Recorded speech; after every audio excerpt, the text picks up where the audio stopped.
This is my vineyard. You ever watch somebody smile at you while stealing your land in front of 200 people? Because that's exactly what happened to me last October. The first thing I noticed that morning was the fog sitting low over Blackwater Lake, like a storm waiting to happen. Cold air rolled across the muddy shoreline behind my farm, pushing the smell of wet cedar and diesel through the open window of my pickup as I turned onto my gravel driveway just after 6 in the morning. I had a coffee thermos between my boots and feed receipts sliding across the passenger seat while rain tapped lightly against the windshield. It should have been a normal day. Fertilizer trucks were scheduled for the south field by noon. Cattle fencing needed repair near the fishing docks, and I was already behind because county inspectors were expected later that week.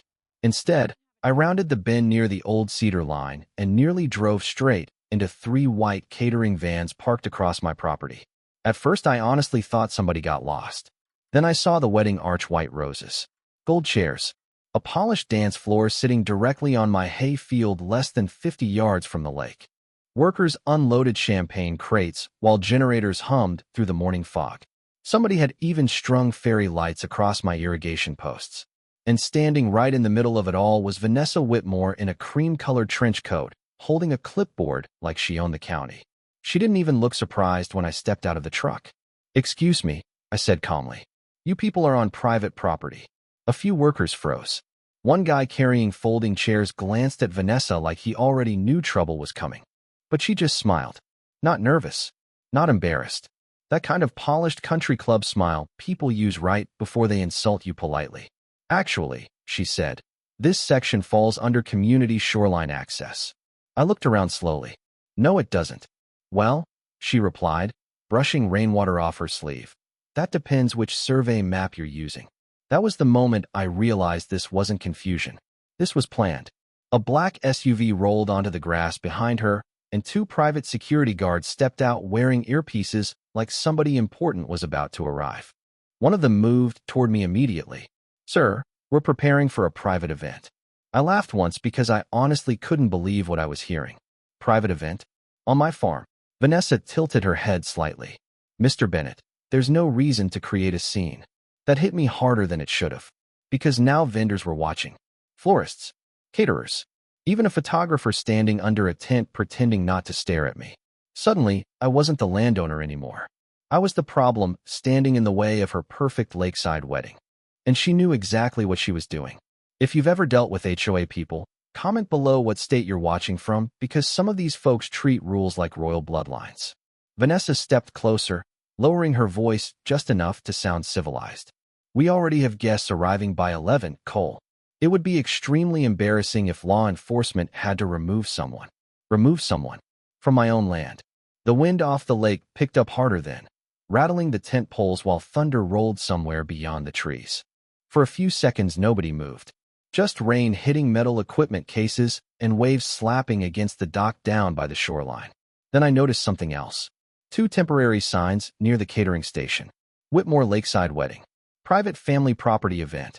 I stared at those words for a long moment while my stomach turned cold. Because not only had she taken my field, she'd already started telling people it belonged to her family. Vanessa did not raise her voice after that. That was the unsettling part. Most people panic when they get caught doing something outrageous. Vanessa just adjusted the sleeve of her coat and kept directing workers like I was some irritated neighbor complaining about parking. The fog drifting off Blackwater Lake thickened behind her, swallowing half the shoreline while cold wind rattled the plastic walls of the catering tent. One of the florists avoided eye contact with me entirely. Another quietly started moving arrangements farther away from the muddy section near the dock, like she suddenly realized this was not a resort venue after all. "You need to clear these vehicles off my south field," I told her. "That ground cannot support this much weight after rain." Vanessa gave me a patient smile people usually save for children and difficult waiters. The vendors were assured access was approved. By who? The Homeowners Association reviewed the shoreline easement months ago. There it was again. Easement. She kept saying the word slowly, confidently, like repeating it enough times would turn fiction into law. One of the security guards stepped between us while guests started arriving in black SUVs up near the cedar entrance. Expensive coats, garment bags, champagne cases. They were already looking around confused because the weather had turned ugly fast. Wind pushed low waves against the fishing dock and rainwater rolled through the tire grooves cut into my field. But what really got under my skin was watching people glance at me like I was the outsider. Like I was disrupting her event instead of the other way around. I noticed phones coming out. Quiet recording. Whispering. A woman near the tent leaned toward another guest and muttered, "I heard he has been fighting the HOA for years." I had never spoken to that woman in my life. Vanessa heard it too because I caught the corner of her mouth twitch upward. That was her game. Social pressure first. Facts later. She wanted me emotional. Loud. Embarrassing. Instead, I pulled my phone out and started recording everything calmly. Her expression changed for the first time then. Barely noticeable. But it changed. "Are you documenting my wedding?" she asked softly. "No," I replied. "I am documenting my property."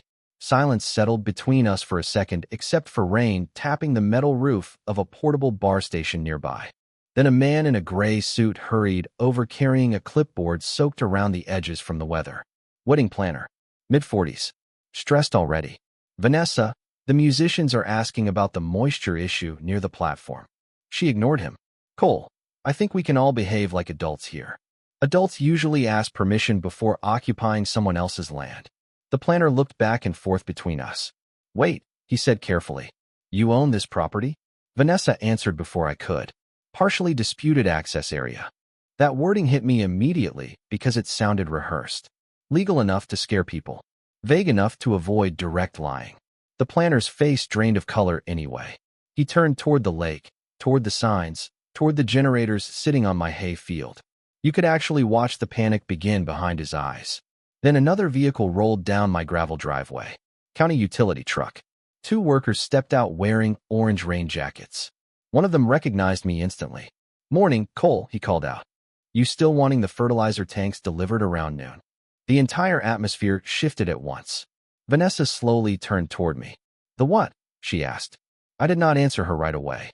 I just looked past the tents toward the low gray clouds rolling over the water while thunder echoed somewhere deep across the lake. Because suddenly, for the first time all morning, Vanessa Whitmore did not look completely in control anymore. The county worker standing beside the utility truck looked between me and Vanessa like he had just walked into the middle of a courtroom argument nobody warned him about. Rain dripped off the brim of his orange hood, while wind rolled across the south field hard enough to bend the tent fabric sideways. "We can come back tomorrow if the event creates a problem," he said carefully. Before I could answer, Vanessa stepped forward with that same polished, calm voice she used whenever she wanted control back. "Yes, thank you," she said. "There has clearly been some scheduling confusion." I watched her closely then because that word mattered.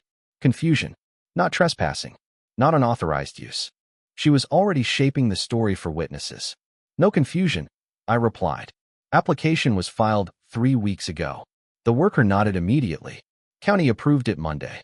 A few nearby guests overheard that, and the atmosphere shifted again. People stopped pretending this was some quirky wedding inconvenience. You could feel the uncertainty spreading through the crowd now, like cold lake fog.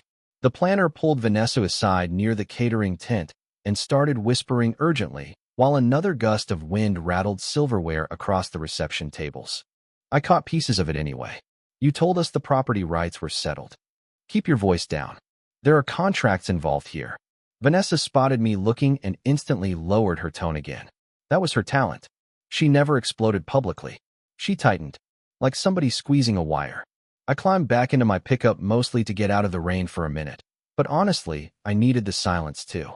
My hands were shaking more than I wanted to admit. Not from fear exactly. Anger. Exhaustion. My grandfather bought this land in 1968 before the lake houses, before the homeowners association, before people started calling farmland undeveloped waterfront opportunity. I grew up fishing off those docks. Buried 3 dogs near the cedar line. Watched my father die slowly while trying to keep taxes paid after the drought years. And now some woman in a designer coat was standing on my property pretending generations of work could be erased with a fake survey map and enough confidence. Rain hammered against the truck roof while I stared through the fogged windshield at strangers drinking coffee under rented heaters on my field. One of the catering boys slipped in the mud carrying stacked wine glasses, and people actually laughed. The sound carried farther than it should have in the cold air. Then my phone buzzed. Unknown number. I almost ignored it. Mr. Bennett? A woman asked quietly after I answered. My name is Denise Harper. I live in the HOA community near the North Shore. Her voice sounded nervous. You do not know me, but I think you should see something. 10 minutes later, she pulled into my driveway in a dark blue Subaru with her windshield wipers fighting heavy rain. She kept glancing toward the wedding tents like she was scared someone would recognize her. When she handed me her phone, my stomach dropped. It was an email screenshot from Vanessa sent 2 months earlier to several HOA board members. Subject line, Shoreline Beautification Strategy. Attached underneath was an aerial image of my farm with sections highlighted in red.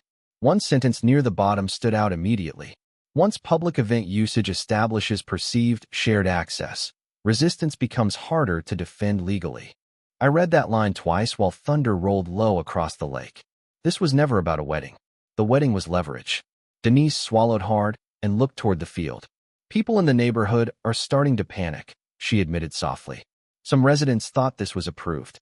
Others think Vanessa lied to all of us.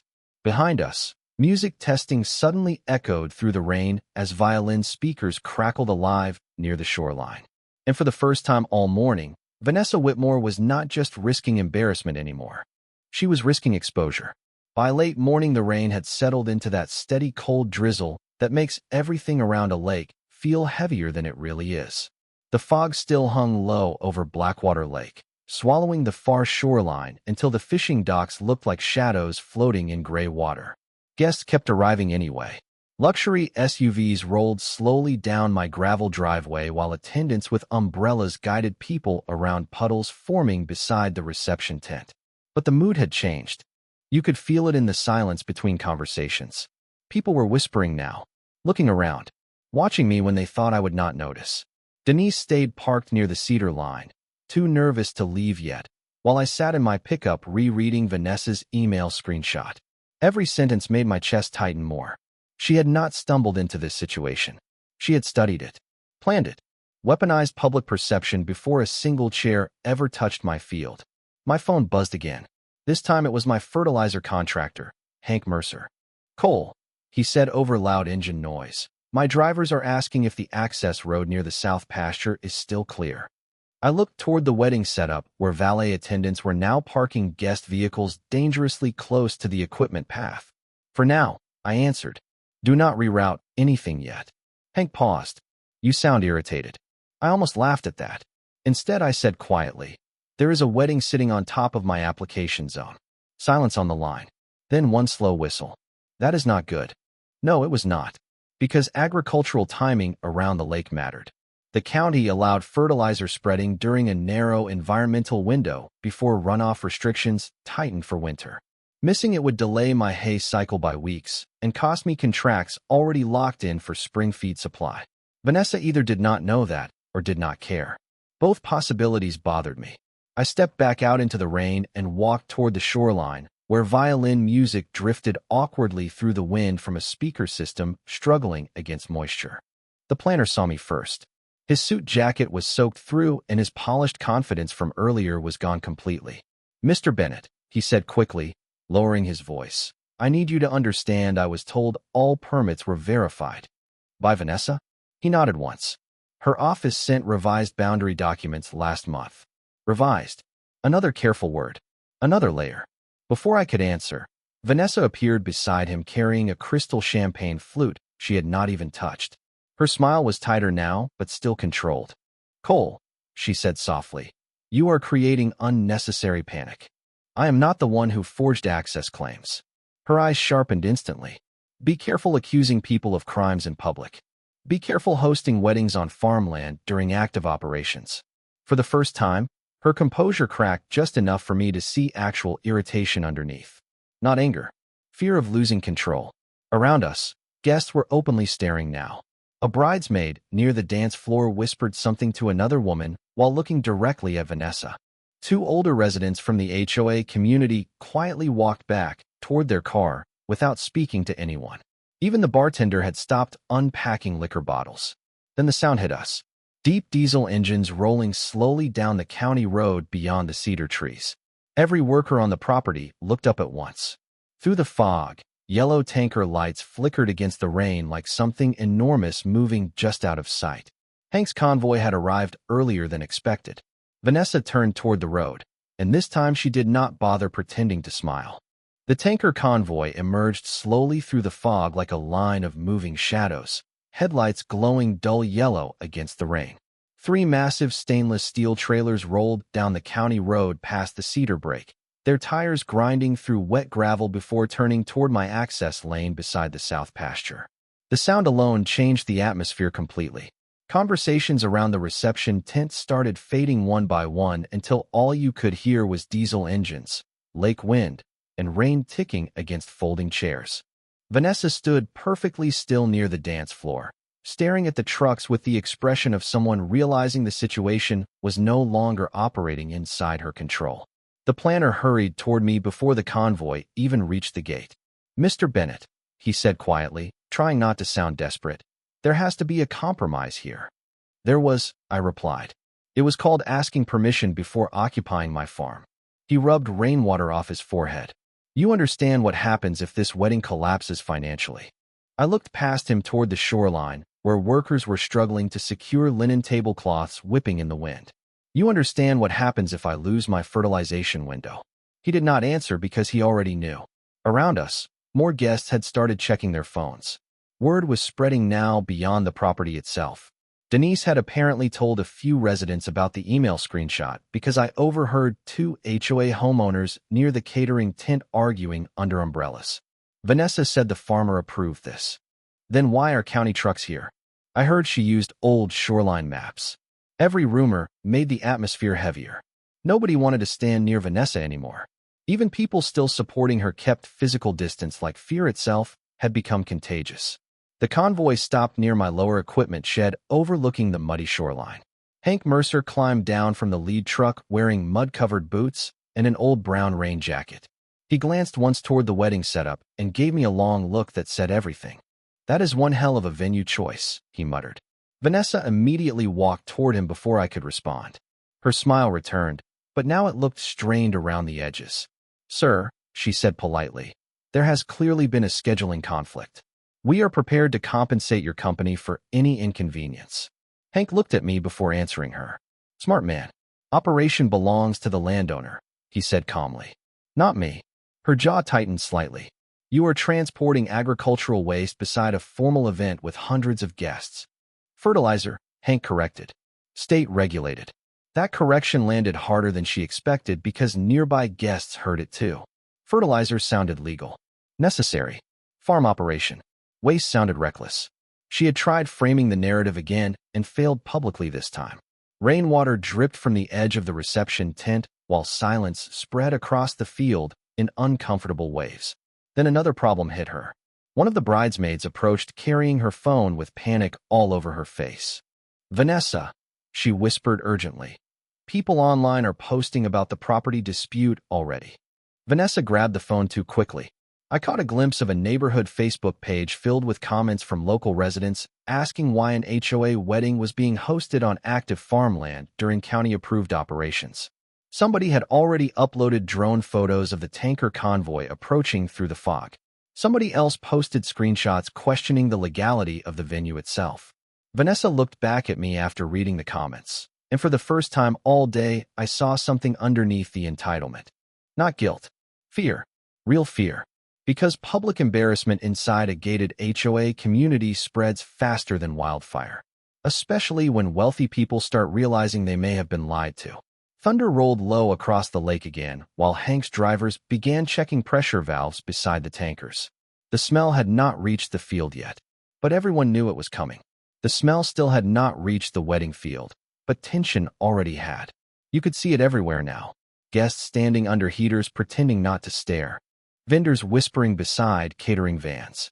HOA residents clustered near the shoreline in quiet little circles that broke apart whenever Vanessa walked near them. The lake wind carried cold mist across the grass while thunder rolled deeper over the water, low and steady like something waiting offshore. I stood beside Hank's lead tanker with rain dripping off my jacket collar and realized something important.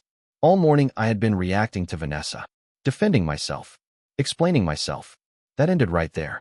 Hank, I said quietly, do not unload anything yet. He studied my face for a second and nodded once. You got a plan? I do now. Across the field, Vanessa was already trying to regain control of the narrative. She moved from group to group, calmly touching elbows, lowering her voice, reassuring people with that polished HOA confidence she had built her entire life around. But the cracks were spreading faster than she understood. Too many witnesses now. Too many phones recording. Too many people asking the same question. If this was legal, why did it suddenly feel dangerous?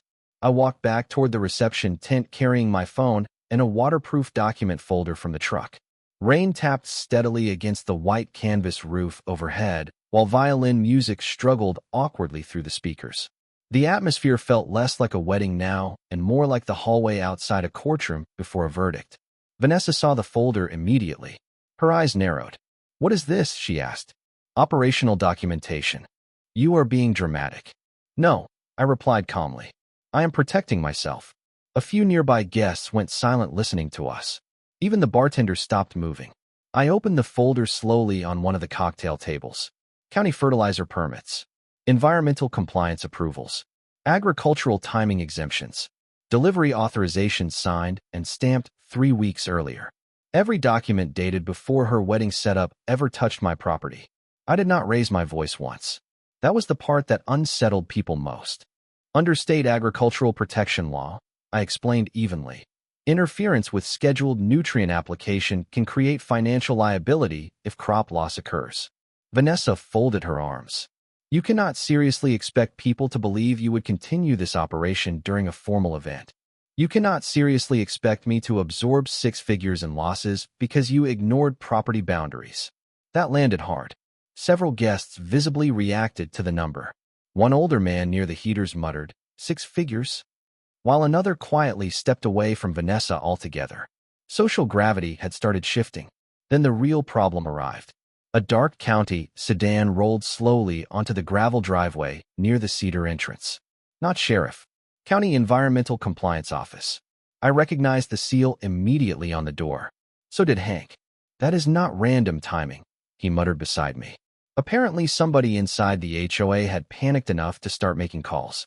2 officials stepped out carrying clipboards under umbrellas while rain swept sideways across the shoreline. Vanessa walked toward them immediately with controlled urgency.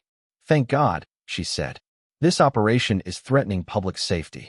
One of the officials looked at her politely. Ma'am, we are actually here because someone reported unauthorized commercial activity on protected agricultural land. Complete silence. Even the wind suddenly seemed louder. Vanessa blinked once like her brain could not process what she had just heard. Then one official glanced toward the wedding infrastructure spread across my south field and asked the question that changed everything. Who authorized 200 civilian guests inside an active farm compliance zone? The question from the county official hung over the entire field like thunder waiting to break. Nobody answered him at first. Rain drummed softly against the reception tent, while lake wind pushed cold mist across the tables, carrying the faint metallic smell of wet farm equipment through the air. Vanessa stood frozen beside the cocktail station, gripping her untouched champagne glass hard enough for her knuckles to pale.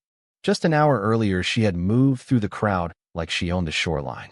Now people were quietly stepping away from her without even realizing they were doing it.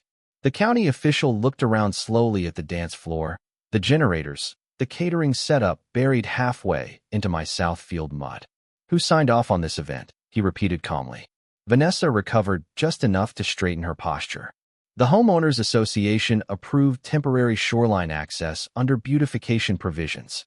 One of the officials exchanged a glance with the other. Not impressed. Beautification access does not authorize commercial occupancy during active agricultural scheduling. That sentence landed harder than shouting ever could have. Nearby guests lowered their eyes immediately. You could actually feel the embarrassment spreading through the crowd now. Quiet. Heavy. Like diner silence after bad news. A woman near the shoreline whispered, "Oh my God, she really did lie to everybody." Vanessa heard it. I saw the flash of panic in her eyes before she buried it again under practiced composure. "There seems to be a misunderstanding regarding the operational timeline," she said carefully. Hank let out a short laugh beside me. Lady, those tanks were approved weeks ago. The county official turned toward me next. Mr. Bennett, are you intending to proceed with scheduled application today?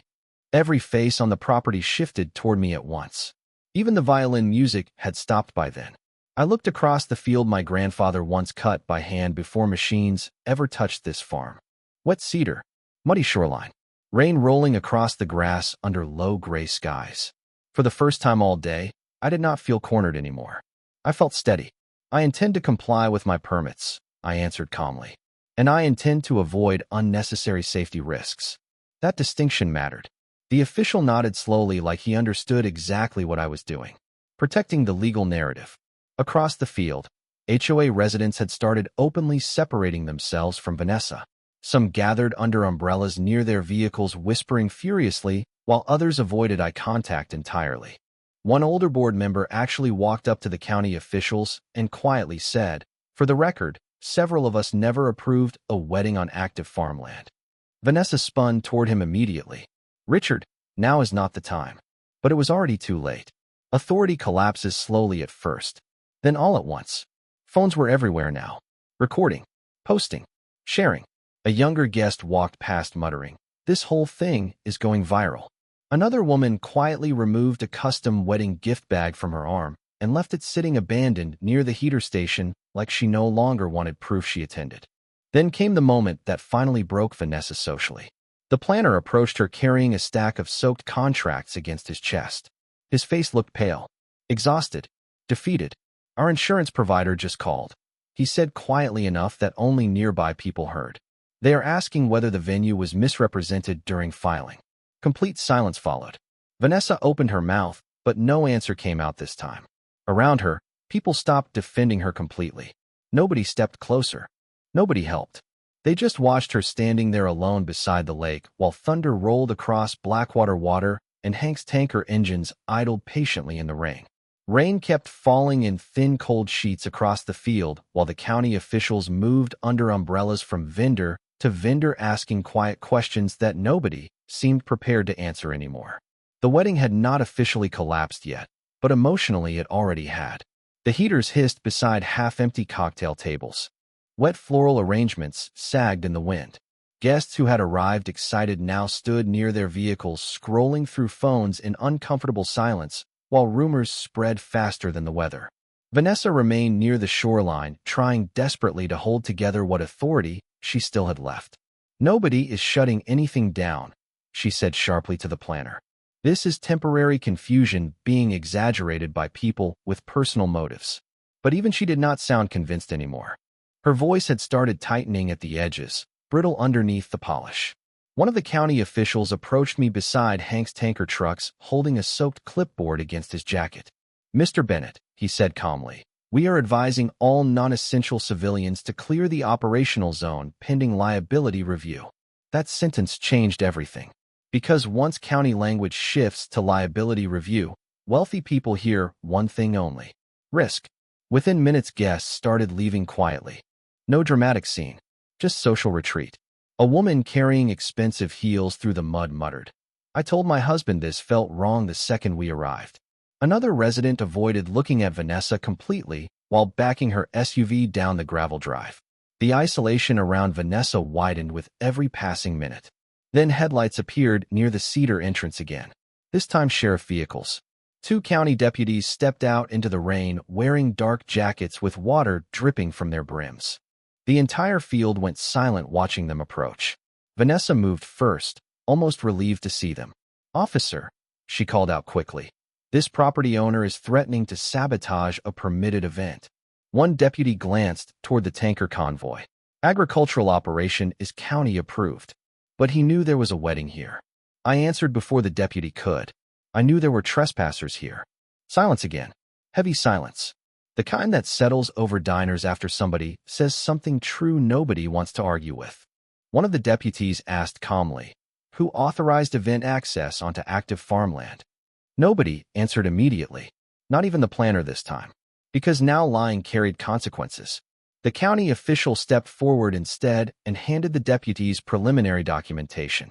"We are also investigating possible permit misrepresentation and unauthorized commercial use inside a protected agricultural zone. Vanessa's face changed completely hearing that. Panic finally broke through the composure. "This is insane," she snapped. "Do you have any idea who sits on our HOA legal committee?" One deputy looked at her without emotion. "Ma'am, threatening influence in the middle of an investigation is not helping you." That line spread through the crowd instantly. You could almost feel public opinion collapsing around her in real time. Phones lifted again, recording, whispering. A few residents actually walked away shaking their heads in visible embarrassment. Then Richard, the older HOA board member from earlier, stepped beside the deputies holding his own phone. "I think you should see this," he said quietly. He turned the screen toward them. Another email from Vanessa. This one discussing temporary event optics and strategies to pressure remaining shoreline holdouts into future land sales after property values increased. My stomach tightened reading those words even from several feet away. This had never just been arrogance. She had been trying to engineer public pressure against me from the beginning. Vanessa looked around the field desperately then, but nobody came to stand beside her anymore. Not the planner, not the residents, not even her own wedding guests. Just rain falling over the lake, while sheriff lights reflected off the wet mud of my family's land. By the time the county deputies finished speaking with the officials, the wedding was effectively over. Nobody announced it formally. It just dissolved piece by piece beneath the rain. Catering staff quietly loaded untouched food trays back into vans.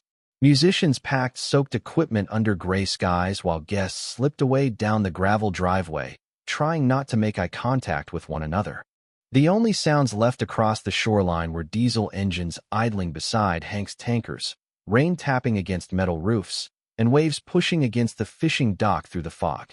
Vanessa stood near the collapsed photo arch looking smaller somehow. Not physically, socially, emotionally.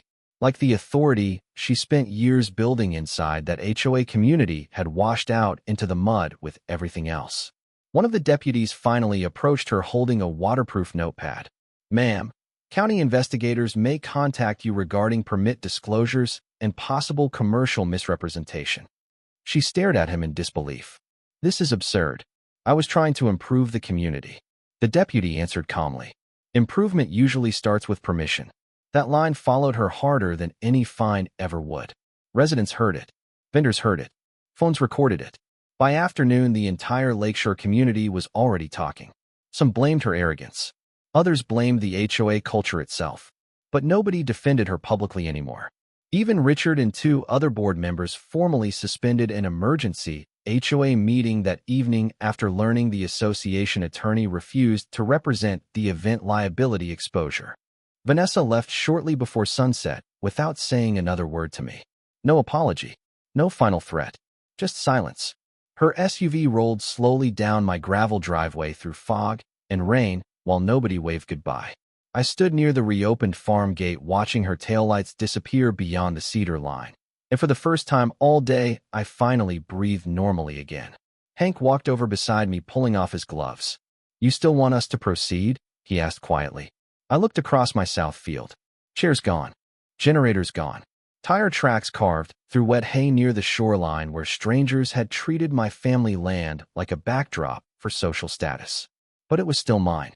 "Yeah," I said softly. "Let us finish the job." The fertilizer operation started just before dark. Tankers rolled carefully across the approved application lanes while cold winds swept across Blackwater Lake, carrying that sharp, earthy smell only real farms have. No chaos, no revenge fantasy, just lawful work continuing after people try to interfere with it. Strange thing is, that ended up hurting Vanessa more than any argument could have, because the community saw the truth with their own eyes. I was never the unstable farmer she painted me to be. I was the only person there respecting boundaries. A month later, the fallout kept growing. County investigators expanded their review into HOA communications. Insurance companies demanded clarification about falsified venue representations. Several homeowners filed complaints against the board after learning internal emails discussed pressuring shoreline owners into future land sales. Vanessa quietly resigned before the formal review concluded. Last I heard, her husband moved out of their lake house before Christmas. Meanwhile, something else happened I never expected. Residents started stopping by my property again. not to complain, to apologize. One older couple even helped repair part of the damaged fence line near the dock after a storm rolled through in November. For years, I felt like the outsider around that lake. After this, people finally understood why I protected the land so fiercely. My grandfather used to tell me something while we fixed tractors in the garage during storms. Land remembers how people treat it. I did not fully understand that until now. Because eventually arrogance leaves footprints. Manipulation leaves paper trails. And entitlement always collapses the second real consequences arrive. But dignity? Dignity survives if you stay calm long enough. A few nights ago, I stood alone near the shoreline just after sunrise. Fog drifted low over the water. The repaired farm gate creaked softly in the wind. Rainwater still sat in the old tire ruts from that wetting disaster, but fresh grass had already started growing back through the mud. That image stayed with me. Not revenge. Restoration. If there is any lesson in this story, it is that people who treat your boundaries like inconveniences usually depend on public pressure to win. The moment facts replace performance, their power starts disappearing fast. And sometimes the strongest response is simply refusing to surrender what is yours while the world watches somebody else unravel. Rank the story from 10 to 0. I would love to know what you think. Just before I headed back toward the house, my phone buzzed again. Unknown county number. The voicemail only lasted 6 seconds. Mr. Bennett, the man said carefully, we may have uncovered additional shoreline acquisition emails connected to other properties around the lake. Then the line went dead while fog rolled quietly across Blackwater's shoreline once more.